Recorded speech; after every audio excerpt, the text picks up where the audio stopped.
Em nome do Pai, e do Filho, e do Espírito Santo. Amém.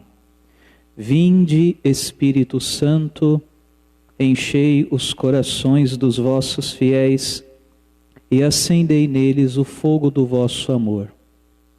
Enviai o vosso Espírito, e tudo será criado, e renovareis a face da terra. Oremos. Deus, que instruístes os corações dos vossos fiéis, com a luz do Espírito Santo, fazei que apreciemos retamente todas as coisas, segundo o mesmo Espírito, e gozemos sempre da sua consolação. Por Cristo, Senhor nosso. Amém. Ave Maria, cheia de graça, o Senhor é convosco. Bendita sois vós entre as mulheres, e bendito é o fruto do vosso ventre, Jesus. Santa Maria, Mãe de Deus, rogai por nós, pecadores, agora e na hora de nossa morte. Amém. Rogai por nós, Santa Mãe de Deus, para que sejamos dignos das promessas de Cristo. Amém.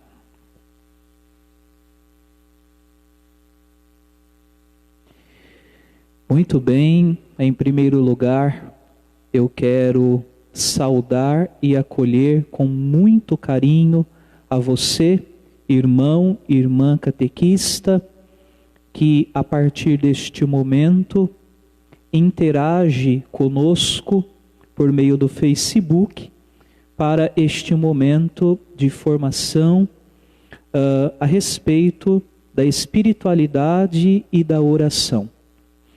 Formação esta que tem por intuito nos ajudar a conhecer melhor o que é a oração, para podermos dar mais qualidade à nossa vida de oração e assim vivermos, não é, aquilo que nós rezamos no nosso dia a dia.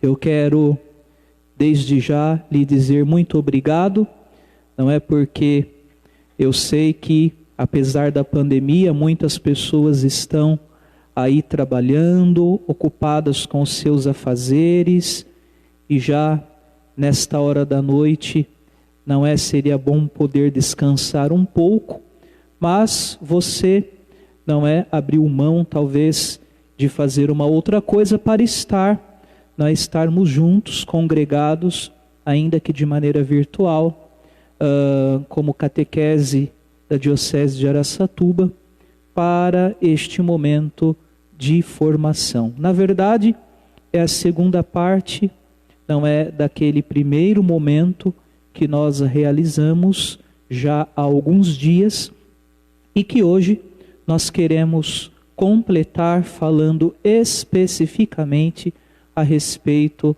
da oração, não é? E você que está acompanhando agora ao vivo, você que vai acompanhar também depois, em algum outro momento, não é? Envie para o Facebook, não é, da nossa catequese diocesana, talvez a sua sugestão de tema, talvez a sua alguma dúvida, algum questionamento, alguma consideração que você queira fazer, não é, a respeito destas lives formativas que nós estamos realizando, não é? Repito que um intuito, naturalmente, é fornecer conhecimento, mas para que este conhecimento ele se transforme em vivência muito concreta da nossa fé no nosso dia a dia. Muito bem. Brevemente eu gostaria de retomar aquilo que nós vimos na primeira live, não é, sendo assim uma pequena introdução para desenvolvermos o conteúdo desta noite, não é? Então, na primeira live nós víamos esta questão da chamada espiritualidade, não é? O que é a espiritualidade? Esta dimensão da nossa existência humana que nos faz desejar, não é, o encontro com aquela realidade que está acima de nós, com o transcendente, com o divino, né? Tal como nós nos relacionamos entre nós, no nosso dia a dia, não é porque Deus assim nos fez, nós podemos também nos relacionar com Ele. Não é porque Ele como que abriu, não é, a nossa alma, Ele deu-nos esta capacidade de podermos conhecê-lo, de podermos desejá-lo, de podermos conhecê-lo, de podermos nos relacionar com Ele. E a oração, ela brota quase que naturalmente, se assim podemos dizer, desta realidade, não é? Porque nós somos seres religiosos por natureza, somos também por natureza seres orantes.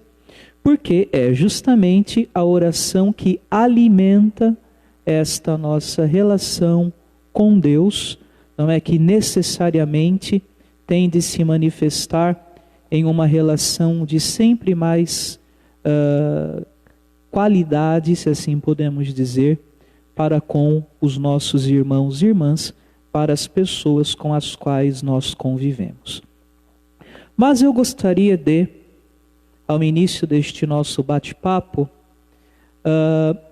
trazer à luz um parágrafo do nosso documento 107, não é? O Iniciação à Vida Cristã, itinerário para formar discípulos missionários, não é? Nas semanas catequéticas nós já abordamos, já oferecemos uma noite de formação a respeito deste documento, não é, que está iluminando a nossa caminhada enquanto catequese na igreja aqui no Brasil, não é? É importante que todo catequista tenha, e mais do que ter, é importante que todo catequista conheça o conteúdo riquíssimo deste documento, cuja linguagem é muito simples, é muito didática, ao mesmo tempo é muito profunda, né? E eu digo que nós precisamos conhecê-lo, tê-lo e conhecê-lo, para a gente não insistir em práticas catequéticas que já não respondem mais, que já não são capazes de responder mais às necessidades das pessoas de hoje. Não é? Se nós continuamos com aquela catequese lá de talvez 50 anos atrás, sem desmerecer naturalmente o trabalho realizado por tantas e tantas pessoas ao longo dos tempos, mas se nós continuarmos com aquela forma, infelizmente esta é a verdade, nós não vamos conseguir mais responder aos anseios. E, portanto, estaremos nós falando para as paredes. Então, o documento 107, ele nos dá esta iluminação, esta orientação necessária para darmos à catequese esta face que a igreja deseja que ela tenha e ao mesmo tempo que a nossa catequese de fato dê fruto no coração, na vida dos nossos catequizandos. Então, se você tem o seu documento, pegue-o, não é, neste momento, porque nós vamos ler um trechinho, não é, precisamente o número 103 do nosso documento 107, não é? Então, este número, este parágrafo 103, ele está dentro de um tópico do documento 107 que se chama precisamente dimensão teológica da iniciação à vida cristã. Dimensão teológica da iniciação à vida cristã. É talvez uma das partes assim mais importantes do nosso documento, porque de fato ali é explicado no que consiste esta iniciação à vida cristã, a serviço da qual está a catequese, não é? Então, o que é a iniciação à vida cristã? Qual é a finalidade da iniciação à vida cristã? Outra não é senão esta, de inserir a pessoa no mistério da morte e da ressurreição de nosso Senhor Jesus Cristo. O mistério pascal de nosso Senhor Jesus Cristo. E isto pela mediação da igreja e dentro da igreja. Então, dimensão cristológica da iniciação à vida cristã. Não é a sua finalidade é fazer com que a pessoa ela como que mergulhe no mistério pascal de nosso Senhor Jesus Cristo. E isto por meio da igreja e dentro da igreja, a dimensão eclesiológica da iniciação à vida cristã. Para que a pessoa possa estabelecer com Deus uma relação que seja viva, pessoal e filial. Prestem atenção nas 3 características desta relação: viva, pessoal e filial. Não é? Nós muitas vezes nos lamentamos porque os nossos catequizandos, depois de receberem os sacramentos, eles abandonam a igreja, não é? Não querem saber mais da igreja, não se engajam em uma pastoral, em um movimento, e acabam, não é, ao receber o sacramento, para o qual recebeu a catequese, né, a preparação para receber aquele sacramento, a pessoa simplesmente abandona o caminho. E a grande questão está aqui colocada.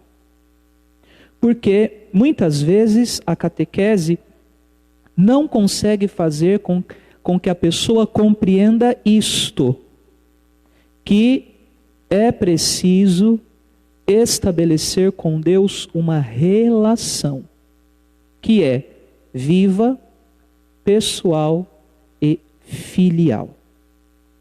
E aqui está colocada para nós a questão da oração, que o documento 107 trabalha de uma maneira muito bacana neste parágrafo, neste número 103. Porque, não é?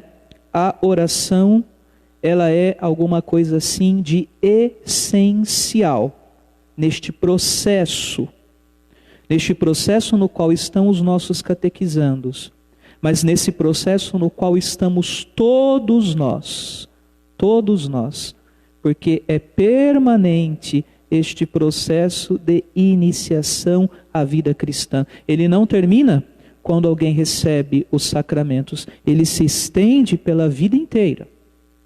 E a oração, enquanto realidade necessária, ela é compreendida justamente neste ponto.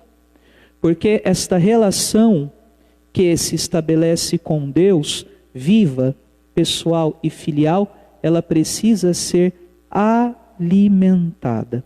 E o número 103 do documento 107 diz justamente isto. A oração, ela nos mantém na comunhão com o Senhor e ao mesmo tempo na disponibilidade generosa para a missão. Olha que coisa bonita, não é? E aqui podemos nós nos recordar daquele versículo 14 do capítulo 3º do Evangelho segundo São Marcos, quando o Senhor Jesus ele escolhe os 12 apóstolos dentre os discípulos, e o evangelista diz uma coisa muito interessante. Ele diz: o Senhor os escolheu para que eles ficassem com Ele. Ficassem com Ele. Bonito isto, não é?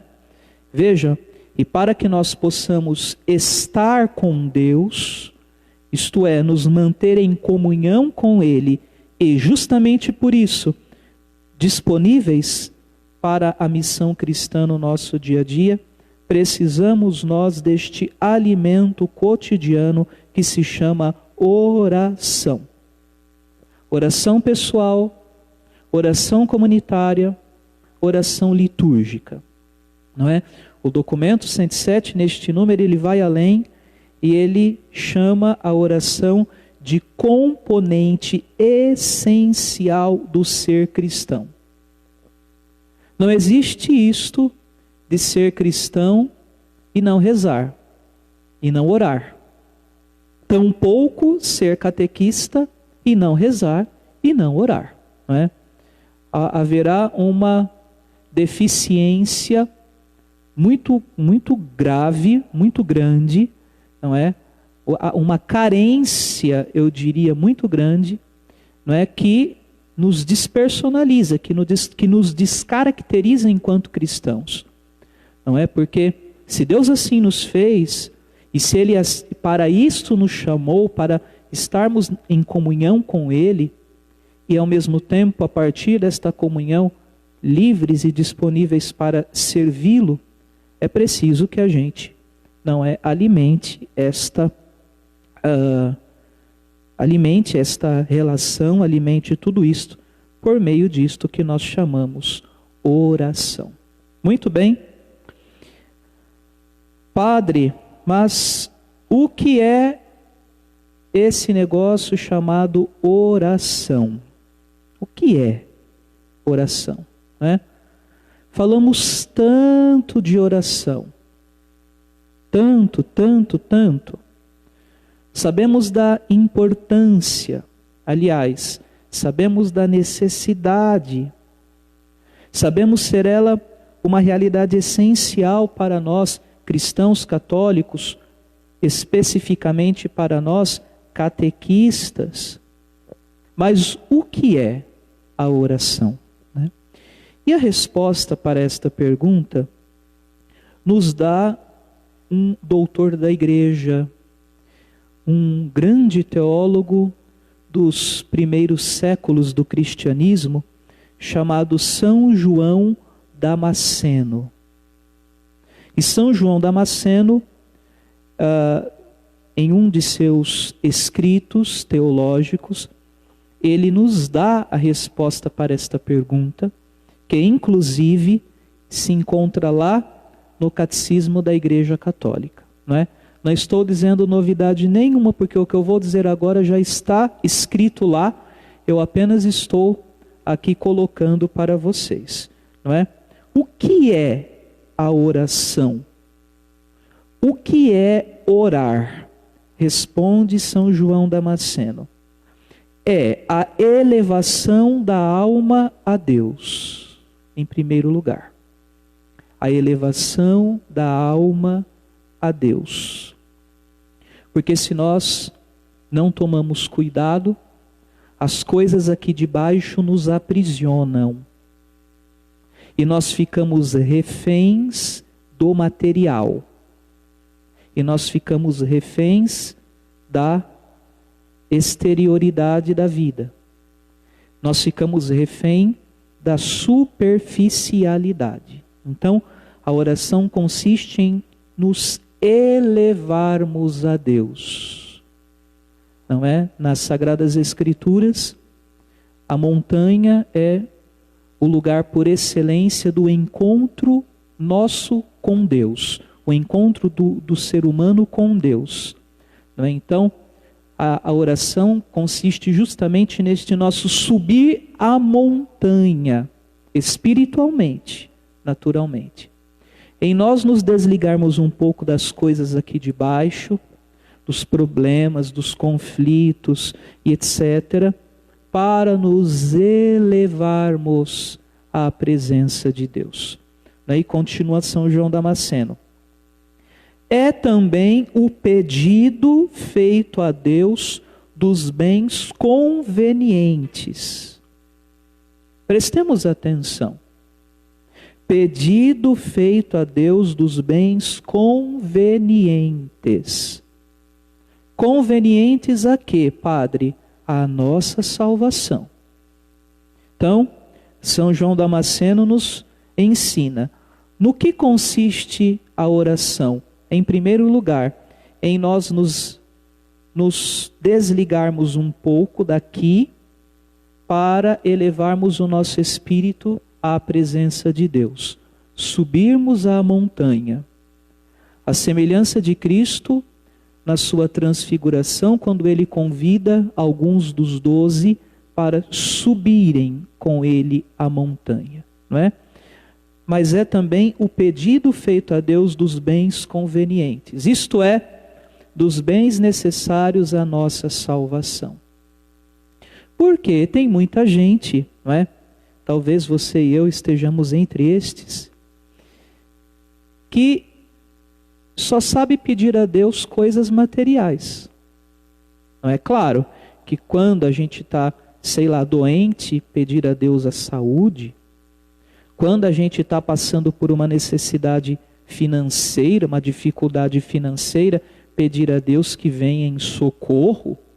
Claro, não estou dizendo que não pode, mas muitas pessoas se esquecem de pedir a Ele aquilo que é essencial para irmos para o céu, quando terminar a nossa peregrinação por este mundo, não é? Pedir a Deus que nos faça ser fortes na fé, nos dê uma fé madura. Pedir a Deus que não nos deixe cair na desesperança, porque a esperança é uma virtude teologal. Pedir a Deus que nos dê a graça de amá-lo acima de tudo, e amar também com caridade as pessoas que são imagem e semelhança dele. Então, a oração consiste nisso. A resposta de São João Damasceno é extraordinária, em nos elevarmos à presença dele, para pedir aquilo que é conveniente à nossa salvação.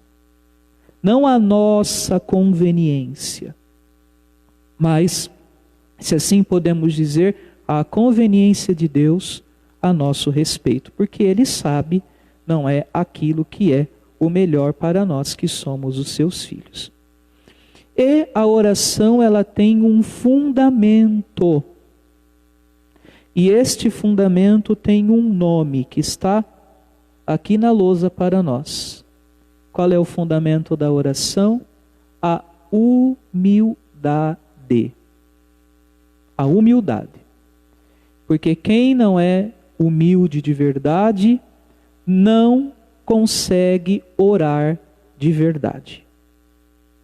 Assim como a pessoa que não é humilde de verdade, ou que simula ser humilde, quando na verdade é arrogante, é presunçosa, assim como ela encena a oração de quem vive esta realidade, é também uma encenação.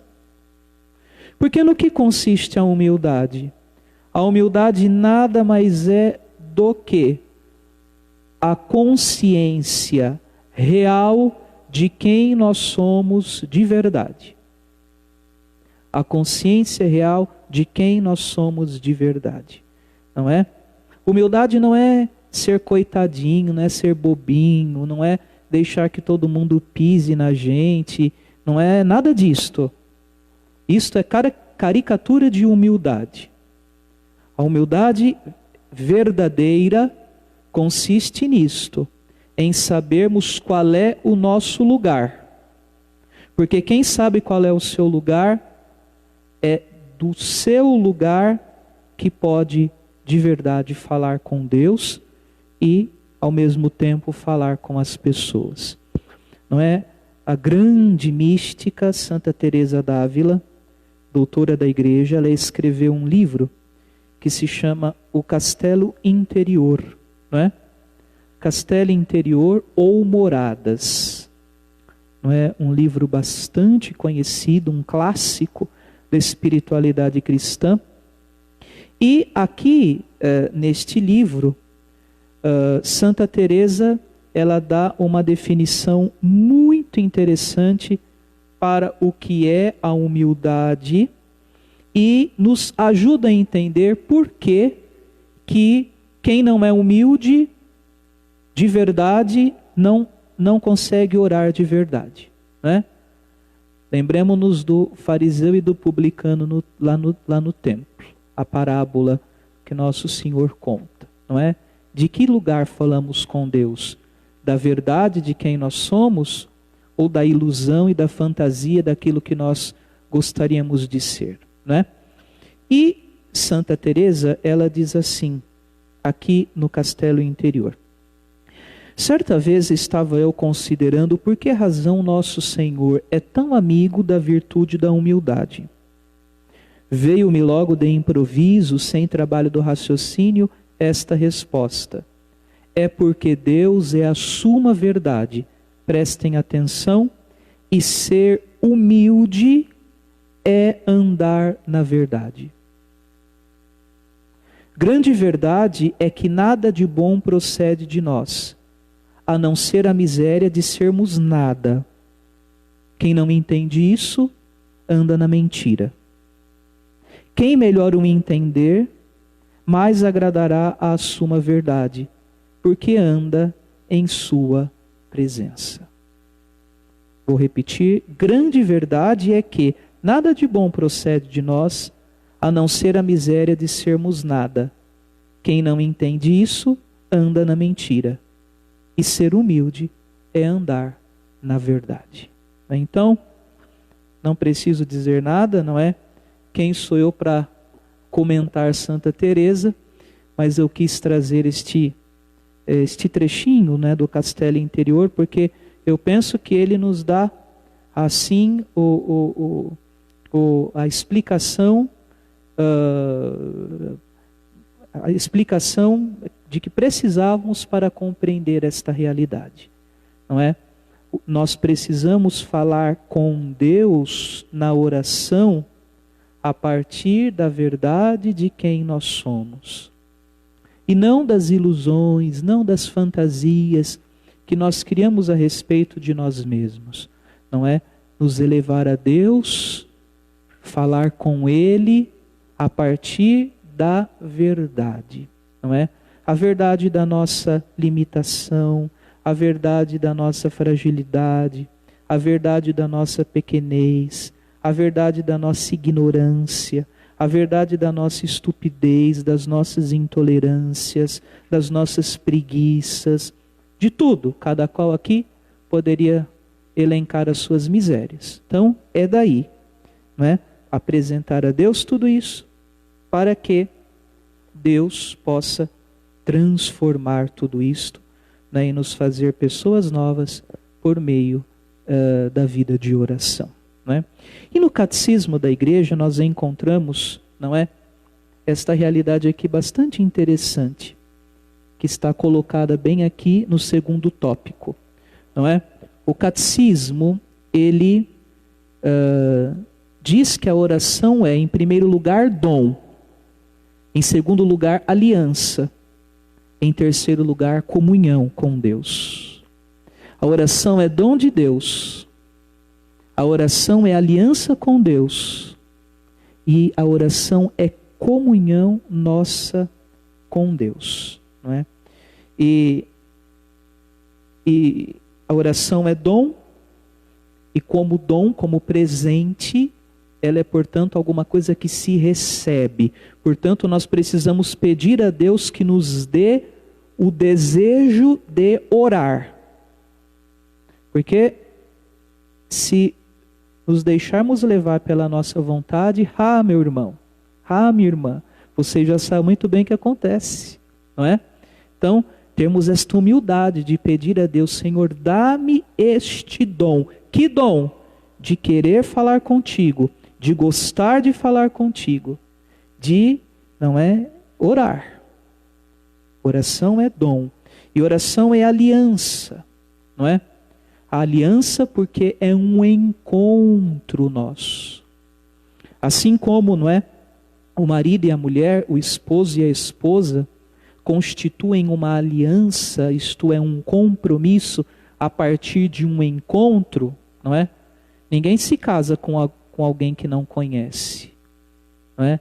Ah, eu me casei, mas eu não sei com quem eu me casei. Me casei, mas não conheço a pessoa com a qual não existe isso.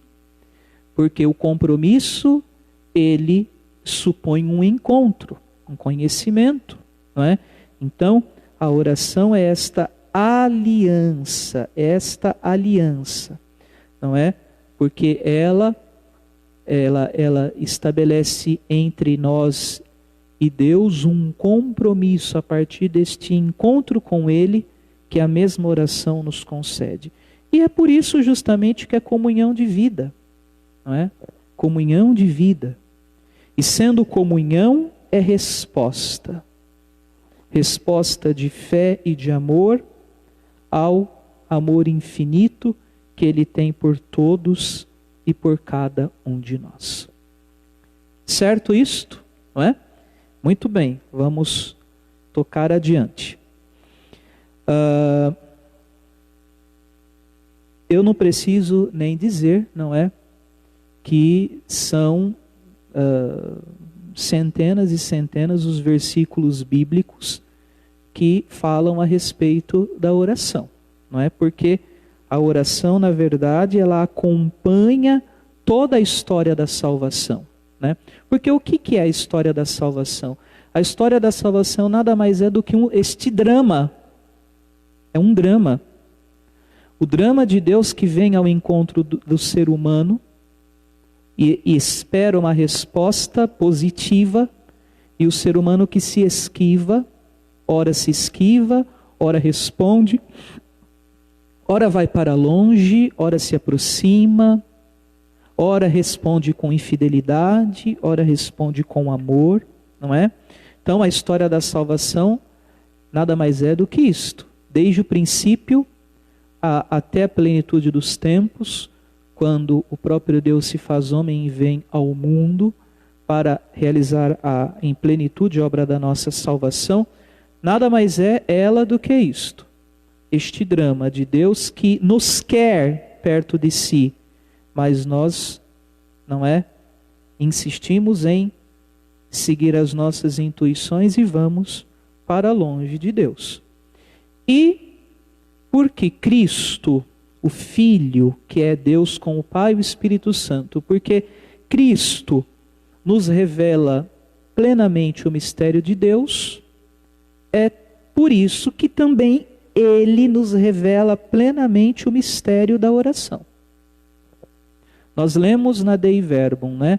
O mistério da revelação, ele se plenificou com a vinda do Filho encarnado ao mundo. E Ele, revelando-nos plenamente quem é Deus, revela-nos plenamente este mistério da oração. E Ele o faz de 3 maneiras. Em primeiro lugar, orando, né? Vocês podem aí pegar na Bíblia, Lucas capítulo 6, versículo 12. São muitos os versículos, estou citando apenas este. Jesus orando, não é? São diversos os momentos em que nós vemos nosso Senhor orando nos evangelhos. Sobretudo, nos momentos mais importantes da sua existência terrena, não é? Para citar, por exemplo, este evento da escolha dos 12. São Lucas nos diz que antes de chamar os 12, Jesus recolheu-se em oração ao Pai, foi falar com o Pai. Então, Jesus ora, mas Jesus também ensina a orar. Isto é, Ele nos revela quais são as palavras adequadas para nós nos dirigirmos a Deus, para que a nossa oração seja eficaz. Não é? Isto nós vemos lá no mesmo Evangelho de Lucas, capítulo 11, versículos de 1 a 4. Então os discípulos o interpelam: Senhor, ensina-nos a orar. E nosso Senhor responde com a oração do Pai Nosso e depois com aquele ensinamento a respeito de nós orarmos sempre sem jamais desanimar, não é? A parábola do amigo inoportuno, né, que vai bater lá na casa do outro, no meio da noite, pedindo pão, e o outro está cansado, está dormindo já, e ele insiste. Não é? Então, o Senhor nos ensina as palavras e as atitudes adequadas. Mas Ele também é aquele que atende a nossa oração. Vejam, né? Santo Agostinho, ele diz bem isto, né? Ele ora, ele ensina a orar, e ele nos atende. Porque é homem e porque é Deus. Né? Então, ele nos atende. Diversas são os versículos, mas aqui eu trago Marcos capítulo 1, versículo 40 e 41. Né? Você depois veja aí na sua Bíblia, o leproso que vai correndo atrás de Jesus e pede, não é? Misericórdia, misericórdia de mim. Não é? Isto é, faça alguma coisa por mim. Quantos de nós também, às vezes em situações difíceis da vida, vamos assim, não é? A Deus, faça alguma coisa por mim, olha a minha situação, não é? E então é bem isto, não é? Toda a Bíblia revela o mistério da oração, mas nós aprendemos de fato o que é orar com Cristo, olhando para o Cristo, não é? E aqui um adendo, o Evangelho segundo São Lucas é chamado o Evangelho de Jesus orante, porque em diversos momentos o evangelista coloca Jesus nesta atitude de diálogo com o Pai. Não é? E olhando para Ele, é que nós descobrimos no que de fato consiste a oração e o que precisamos nós fazer para que ela seja eficaz. Né? Muito bem. E eu gostaria de falar agora brevemente a respeito das fontes da nossa oração cristã católica. Não é? O catecismo nos apresenta isto, não é? E as fontes são três, basicamente. Em primeiro lugar, a Bíblia, ou as Escrituras. Depois, a liturgia. E, por fim, as virtudes teologais da fé, da caridade e da esperança. Não é? É bonito, é bonita, aliás,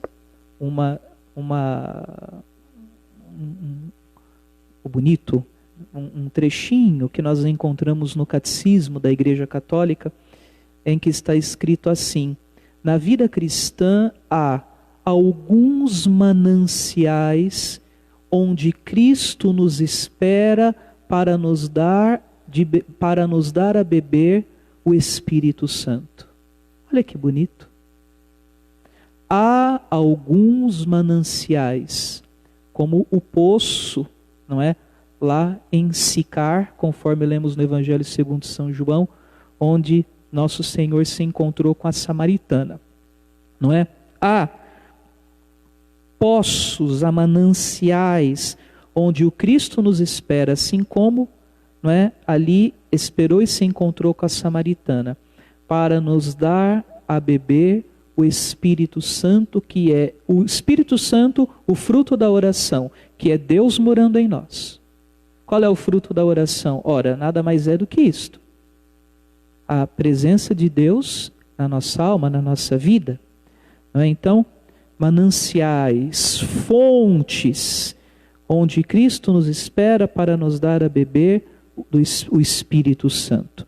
E essas três fontes são justamente estas, vou repetir: a Bíblia, a liturgia da igreja e as virtudes teologais. Muito bem, Bíblia ou Sagradas Escrituras. O que acontece, gente? Acontece que nós corremos o risco de reduzir a nossa leitura da Bíblia a um estudo. Claro que nós devemos estudá-la, mas mais do que isto, devemos orá-la. E as Escrituras Sagradas, a Bíblia, não é? As Escrituras, elas são fonte para a nossa oração, porque nós cremos que as palavras que estão aqui escritas foram inspiradas por Deus. O que os autores humanos colocaram no papel, eles o fizeram sob a inspiração de Deus. Portanto, é palavra de Deus para nós, é a boca de Deus aberta falando conosco. E corremos um risco muito grande de transformar a leitura da Bíblia simplesmente em uma especulação científica. E isto não é coisa recente, é coisa muito antiga. E justamente por isso, lá atrás, no século XII, um monge chamado Guigo Cartucho, ele sistematizou uma maneira de ler a Bíblia que nós chamamos de Léxio Divina,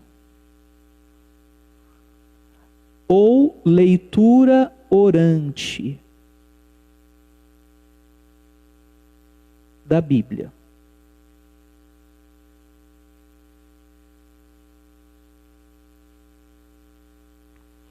Mais uma vez eu vou recorrer ao documento 107, e vocês depois leiam o parágrafo 180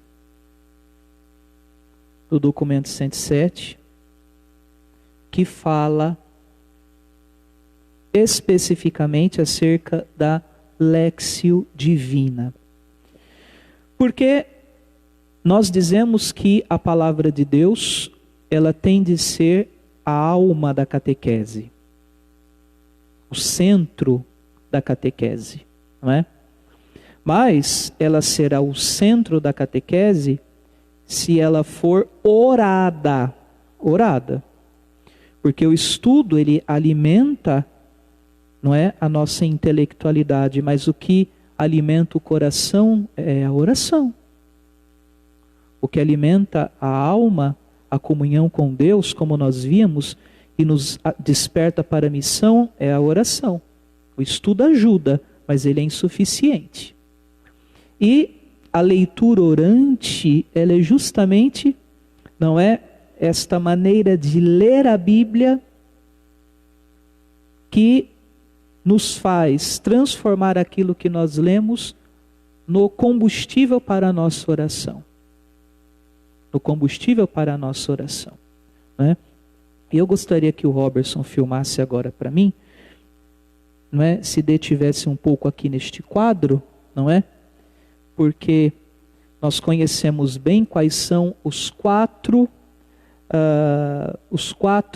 passos da Léxio Divina, não é?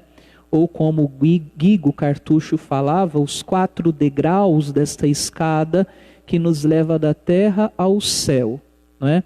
Em primeiro lugar, a leitura do texto.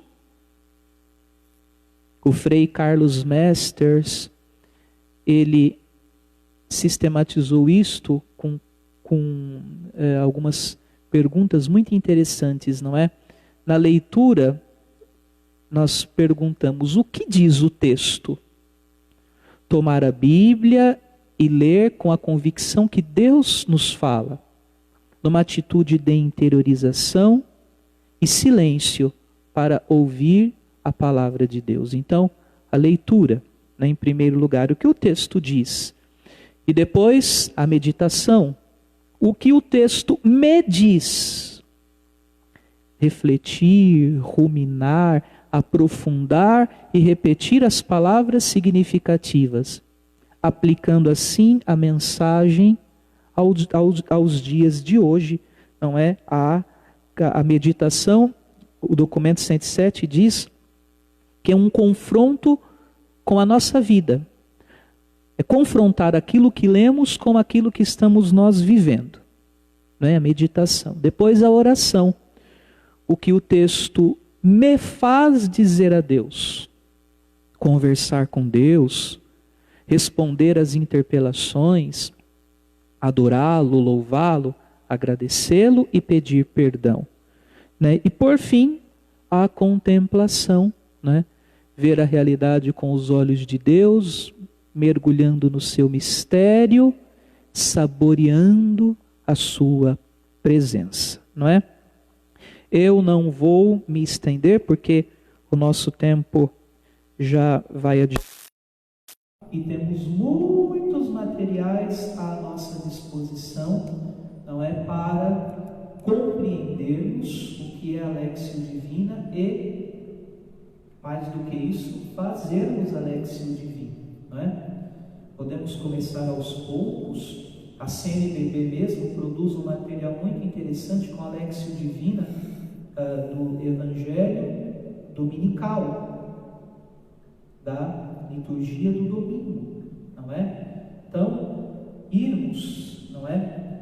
Pouco a pouco nos acostumando com este tipo de leitura da Bíblia, porque é somente assim que a Bíblia ela se torna de fato este manancial onde o Cristo nos espera para nos dar a beber o Espírito Santo. Ela será fonte da nossa oração quando nós não a vermos pura e simplesmente como um livro de estudo. Muito bem. Depois a liturgia. E aqui, né, voltando um pouquinho, é o nosso esforço nos encontros de catequese, né? É o nosso esforço. Tem muito catequista que fala, porque fulano não sabe nem encontrar o livro X ou o livro Y na Bíblia, não sabe o que é capítulo, não sabe o que é versículo. Ok, precisa aprender, mas mais importante ainda é aprender a orar com a Bíblia. Não adianta nada saber onde está o livro de Josué, o livro dos Salmos, o livro, a primeira carta de São Paulo aos Coríntios, o Evangelho segundo Mateus, se não se sabe utilizar a Bíblia, a Escritura Sagrada, como um alimento para a oração. Não é? Orar aquilo que nós lemos, aquilo que nós ouvimos e meditamos. Muito bem. Depois a liturgia, não é? A liturgia, na liturgia, o mistério de Cristo, a obra da nossa salvação por Ele realizada, é anunciada, é atualizada e é comunicada. A liturgia é a fé, o mistério da fé transformado em oração. A liturgia é a oração da igreja. Mas, para que ela de fato seja fonte da nossa oração, é preciso nós orarmos aquilo que oramos na missa, ou na celebração da palavra, ou nos sacramentos. Não é? Quer dizer, estarmos inteiros de corpo e de coração naquilo em que nós estamos realizando. Por exemplo, agora neste tempo, não é? Em que nós presencialmente não podemos estar na igreja, então acompanhar, por exemplo, a Santa Missa, a celebração da palavra, por meio da televisão ou das redes sociais, não é? Estarmos inteiros, orar aquilo que estamos orando, porque senão a gente só vai ficar blá blá blá blá blá blá blá blá blá e aquilo não vai nos alimentar, nós não conseguiremos interiorizar nem assimilar a celebração litúrgica se nós, o mistério de Cristo que é celebrado, se nós não orarmos o que estamos orando, né? E por fim, as virtudes teologais, né? Quais são, gente? Fé, esperança e caridade. Por quê? A oração tem uma porta que se chama fé. Quem não tem fé não ora, não é? Ou ora, não sei, penso que não, né? A porta para a oração se chama fé, né? Porque eu creio estar na presença, eu creio que Deus me escuta, que Deus me ouve e fala comigo. Então, a fé. A oração, ela alimenta a esperança, não é? Sobretudo neste tempo, coisa que está difícil, não é? A gente corre o risco de cair aí no desânimo, então a oração, ela alimenta a esperança. Mas a oração, ela também tem uma fonte, e esta fonte é o amor, a caridade, não é? Se nós não entendemos a oração como questão de amor, não adianta falarmos mais nada, não é? Porque se nós não amamos, nós não vamos entender a necessidade. Por exemplo, nós não vamos entender a essencialidade da oração na nossa vida. Então, o amor, né, a caridade, enquanto virtude, é a fonte da oração. E a fé é a porta para a oração. E a oração é o alimento, eu diria, não só para a esperança, mas também para a fé e para o amor, não é? Porque ela alimenta naturalmente tudo isso. Muito bem. Padre, onde orar? Quando orar? Onde orar? A igreja é o lugar por excelência da oração, não é? A igreja, o templo, que não é o lugar em que nós nos congregamos como igreja, reunidos em assembleia litúrgica para orar. Então a igreja é o lugar da oração, para a oração comunitária litúrgica ou para a oração individual. Está o Santíssimo Sacramento, não é? As imagens dos santos, etc. Não é? A casa da igreja, o templo é assim chamado, né? A casa da igreja, isto é, a casa, o lugar em que a igreja se reúne para orar. Mas existe um outro lugar, não é? E este outro lugar Jesus chama de casa. No Evangelho segundo São Mateus, capítulo 6, versículo 6. Jesus fala: quando você quiser orar, sabe o que você faz? Entra no teu quarto, fecha a porta e ora ao teu Pai que está oculto. E Ele que está oculto vai lhe dar a recompensa. Então, casa, quarto. Podemos compreender o quarto, o espaço físico dentro da casa, mas mais do que isso, devemos entender este quarto como a nossa interioridade, o nosso coração, né? Porque o coração é o lugar do encontro. É por isso que Jesus fala: vai para o teu quarto, isto é, vai para dentro de você mesmo. Porque a gente não pode orar na confusão, a gente não consegue orar com barulheira, a gente não consegue orar assistindo televisão, mexendo no celular. Não tem como, não tem, né? Quer dizer, vá para dentro de si. Escolha um lugar da casa. Talvez as pessoas sempre tenham um pequeno oratório com as suas imagens, com a vela, né? Cuidado para não pôr fogo na casa, a vela, não é? Ali onde está a Bíblia, ali o seu espaço. Mas mais do que o espaço físico, é a interioridade, ir para dentro, porque às vezes a gente está ali num lugar todo recolhido, mas o coração está lá na China, está lá no outro lugar, não é? Existe um santo monge do século IV chamado Macário, e Macário dizia uma coisa muito bonita, não é? Porque existe um perigo de nós nos distrairmos, né? Tantas pessoas falam: padre, eu me distraio na oração. A distração, ela é um grande perigo mesmo, né? A gente está rezando, daqui a pouco a mente está divagando, está lá no outro lugar. E Macário dizia assim: a principal tarefa do monge é entrar dentro do seu coração. Bonito isso, né? Aí podemos aqui trocar a principal tarefa do catequista, a principal tarefa do padre, a principal tarefa do cristão. Qual é?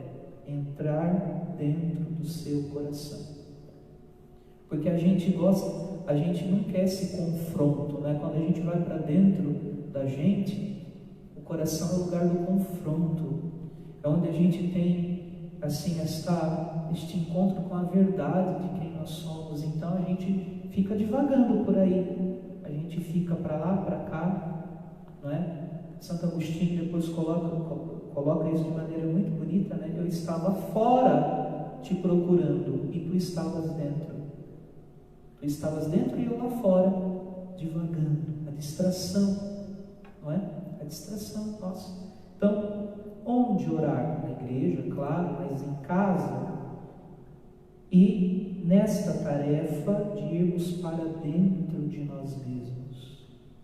Vou repetir a frase do Abba, né? Do pai, o monge Macário. A principal tarefa do monge é entrar dentro do seu coração.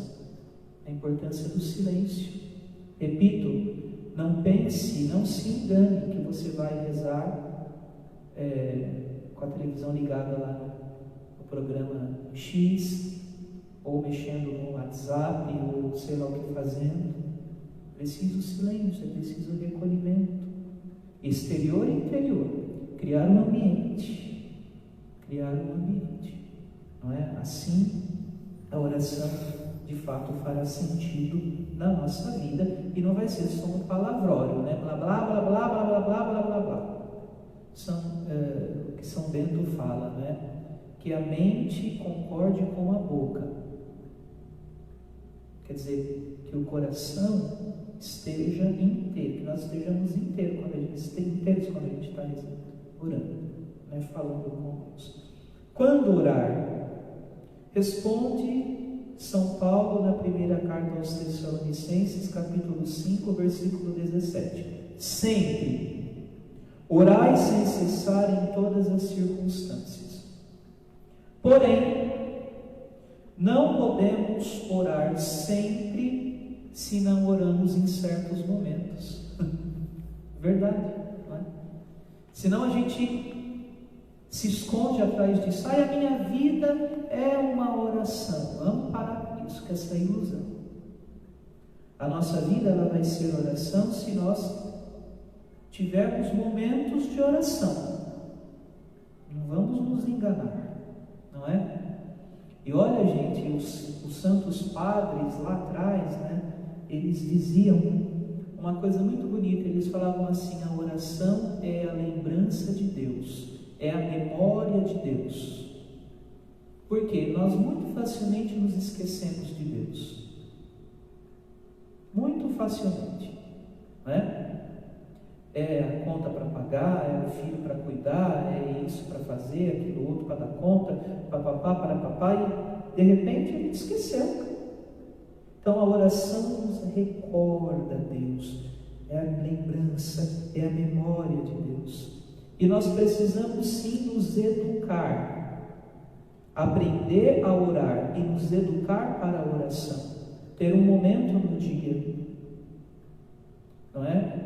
Escolher aquele momento, não é? Eu tenho uma predileção pela oração da manhã, não que eu não ore em outros momentos do dia, mas o meu momento é de manhã,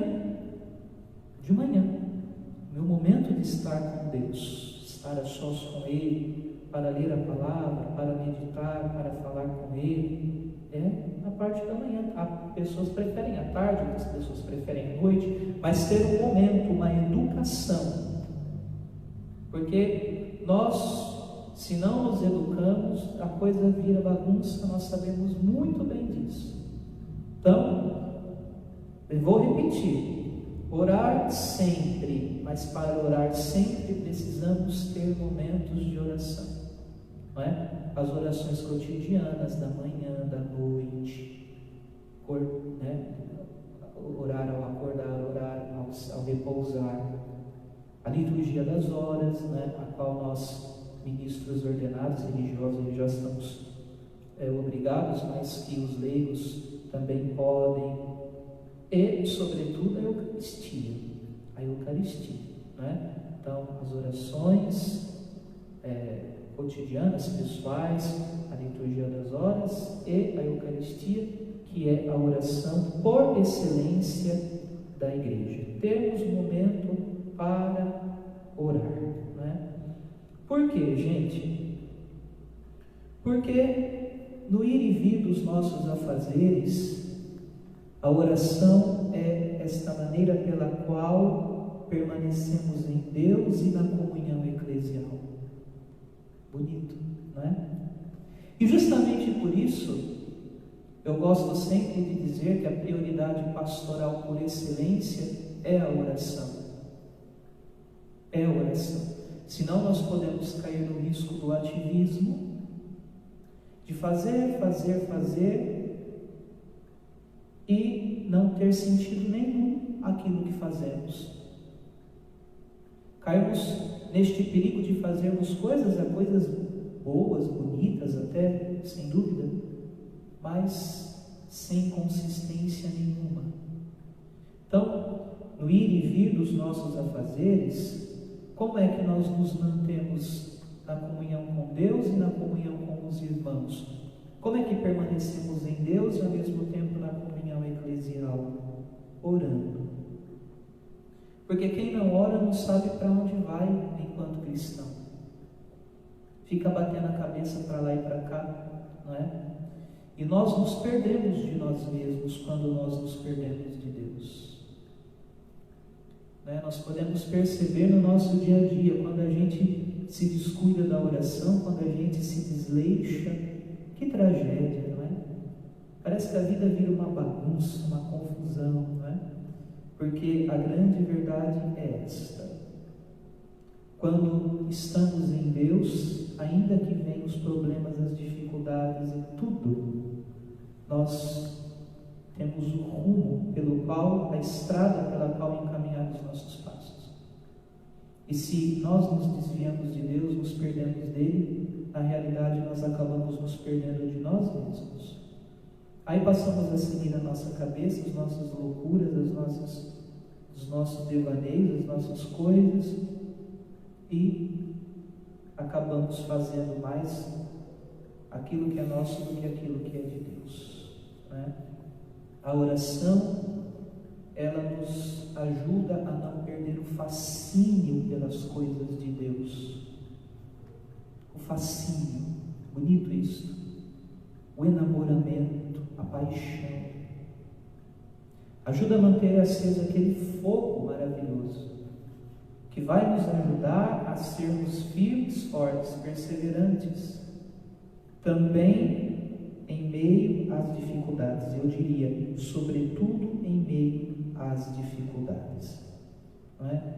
No ir e vir dos nossos afazeres, para que o ativismo não nos engula, para que a correria do dia a dia não nos desanime e nos faça cair na nossa vida cristã na rotina, no cansaço, no desânimo. Precisamos orar, porque a nossa prioridade enquanto cristãos, enquanto catequistas, outra coisa não é senão a oração. Para preparar o encontro de catequese, para preparar a reunião, para preparar a celebração, orar. Senão, nada absolutamente mais tem sentido. Muito bem, acho que era um pouco isso que eu gostaria de falar, né? Eu já falei muito, está passando já de 1 hora. Claro que eu não falei absolutamente nada, não é? Ou não aprofundei esses conteúdos, eu simplesmente fui dando, não é assim, algumas pistas para que a partir do que eu disse, não é, vocês possam buscar também conhecimento e adequado, buscando assim dar qualidade à vida de oração de vocês. Eu só me esqueci de dizer, eu gostaria de retomar, né, que Sagrada Escritura, enquanto fonte da nossa oração, tem um destaque todo especial os Salmos, não é? Porque os Salmos, eles são orações. Claro que há orações nos demais livros bíblicos, os chamados cânticos bíblicos, não é? Do Antigo e do Novo Testamento. Mas os Salmos, eles são assim, esta oração por excelência. Não é à toa que a igreja, na liturgia das horas, ora com os Salmos todos os dias. Mas isso daí também é assunto para talvez uma outra ocasião. Para terminar, eu gostaria de indicar um livrinho para vocês, né? E o livrinho é este. Ele se chama O Caminho do Coração. O Caminho do Coração é do padre Henri Nouwen. O Caminho do Coração, a espiritualidade dos padres e madres do deserto, não é? Ele trata aqui do tema da oração, a partir justamente que os monges, os primeiros monges, não é? Sobretudo os pais, as mães dos monges antigos colocaram enquanto sua doutrina, não é? E ele o faz trabalhando, antes de trabalhar a oração, ele trabalha dois temas em específico: a solidão e o silêncio, como condições para a oração. O livro trata disso: solidão, silêncio e, por fim, oração, não é? Há um material legal para eu ler sobre oração, este aqui, não é? É fininho, ó, não assusta ninguém, por causa do tamanho, mas aqui tem conteúdo para uma vida inteirinha de reflexão. Gostaria de agradecer, não é? Agradecê-los por termos passado este momento juntos, não é? E dizer, não é, da minha alegria de poder, ainda que virtualmente, estar com vocês. Nós iremos mais para frente organizar outros momentos de formação, não é? Talvez apresentando um ou outro aspecto do documento 107, não é? Assim, de uma maneira um pouco mais aprofundada, trabalhando as partes do documento, e mesmo o novo Diretório para a Catequese, que foi lançado aí no último dia 25 de junho. Né? Então, vamos terminar com uma Ave Maria, pedindo a Nossa Senhora, que é a perfeita orante, porque é a figura da igreja, que ela alcance de seu Filho Jesus para nós este espírito de verdadeira oração, para, tendo Ele conosco, podermos oferecê-lo também às pessoas. Ave Maria, cheia de graça, o Senhor é convosco, bendita sois vós entre as mulheres, e bendito é o fruto do vosso ventre, Jesus. Santa Maria, Mãe de Deus, rogai por nós, pecadores, agora e na hora de nossa morte. Amém. Estivemos reunidos em nome do Pai, e do Filho e do Espírito Santo. Amém. Boa noite, bom descanso, fiquem todos com Deus.